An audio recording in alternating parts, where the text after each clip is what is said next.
ഈ മണിക്കൂറിൽ വരുന്ന ഏറ്റവും പ്രധാനപ്പെട്ട അപ്ഡേറ്റ് ഇറാന്റെ ആണവ കേന്ദ്രങ്ങൾ ലക്ഷ്യമിട്ടുള്ള ഇസ്രയേൽ ആക്രമണത്തിനൊപ്പം അമേരിക്കയും പങ്കുചേർന്നു എന്ന വിവരങ്ങളാണ് വരുന്നത്.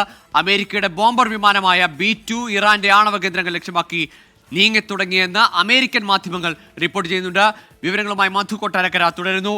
മധു, കഴിഞ്ഞ ദിവസവും ഇറാന്റെ ഭാഗത്തു നിന്ന് അമേരിക്കയ്ക്കുള്ള മുന്നറിയിപ്പ് യുദ്ധത്തിന്റെ ഭാഗമായാൽ അമേരിക്ക പ്രതീക്ഷിക്കാത്ത തിരിച്ചടി അമേരിക്കയ്ക്ക് നേരെ ഉണ്ടാകും. അത് പശ്ചിമേഷ്യൻ മേഖലയിലെ ഗൾഫ് രാജ്യങ്ങളെ അടക്കം അമേരിക്കയുടെ എയർ ബേസുകളെ അല്ലെങ്കിൽ സൈനിക ബേസുകളെയൊക്കെ ചൂണ്ടിക്കാട്ടിക്കൊണ്ടുകൂടിയായിരുന്നു ഇറാന്റെ പ്രധാനപ്പെട്ട നേതാക്കളുടെ പ്രതികരണം വന്നത്.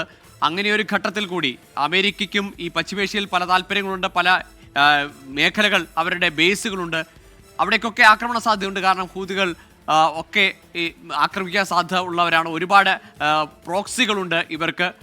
ഇറാന്റെ പ്രോക്സികളായി നിരവധി രാജ്യങ്ങളിൽ അവർക്ക് ആളുകൾ, കക്ഷികളുണ്ട്. ആ ഘട്ടത്തിൽ നേരിട്ടൊരു യുദ്ധത്തിലേക്ക് അമേരിക്ക എത്രത്തോളം കടന്നു ചെല്ലും?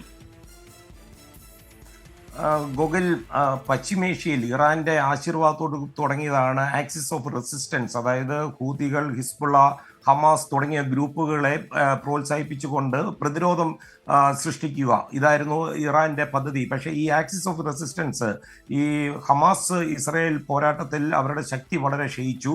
എന്നിരുന്നാൽ തന്നെ ഇന്ന് ഹൂത്തികൾ വളരെ കൃത്യമായിട്ട് അമേരിക്കയ്ക്ക് മുന്നറിയിപ്പ് നൽകിയിട്ടുണ്ട്. അമേരിക്കയുടെ ഏതെങ്കിലും പടക്കപ്പൽ ചെങ്കടൽ ഭാഗത്തോ അല്ലെങ്കിൽ ഇറാനെ ആക്രമിക്കാനോ തയ്യാറായി വന്നാൽ തീർച്ചയായിട്ടും തിരിച്ചടി ഉണ്ടാകുമെന്ന് പറഞ്ഞിട്ടുണ്ട്. അതുകൊണ്ട് തന്നെ ഇവരുടെ ശക്തി ക്ഷയിച്ചിട്ടുണ്ടെന്ന് ഒരു വശത്ത് പറയുന്നുണ്ടെങ്കിലും ഏതൊരു രീതിയിലും ഉള്ള ഒരു ഒളിയാക്രമണം ഈ ഗ്രൂപ്പുകളുടെ ഭാഗത്തുനിന്ന് ഉണ്ടാകാനുള്ള സാധ്യതയുണ്ട്. പക്ഷേ ഇറാൻ എത്രത്തോളം ഇവരെ സമ്മതിപ്പിച്ച് എടുക്കാൻ പറ്റും ഈ ഒരു സന്ദർഭത്തിൽ എന്നുള്ളതാണ്. ഇസ്രായേൽ ആകട്ടെ കൃത്യമായ ഒരു പ്ലാനോട് കൂടിയാണ് ഒരു ഭാഗത്തു നിന്ന് ഈ ആക്സിസ് ഓഫ് റെസിസ്റ്റൻസിന്റെ ശക്തി കുറയ്ക്കുന്നു, മറുവശത്ത് ഡൊണാൾഡ് ട്രംപ് റഷ്യയുമായി അല്ലെ പുടിനുമായിട്ട് ഒരു നല്ല സൗഹൃദം സ്ഥാപിക്കുന്നു. അങ്ങനെ റഷ്യ ഒരുപക്ഷെ ഈ യുദ്ധത്തിന്റെ ഭാഗത്തിൽ ന്യൂട്രലായിട്ട് കൊണ്ടുവരാനുള്ള ശ്രമവും നടത്തുന്നുണ്ട്.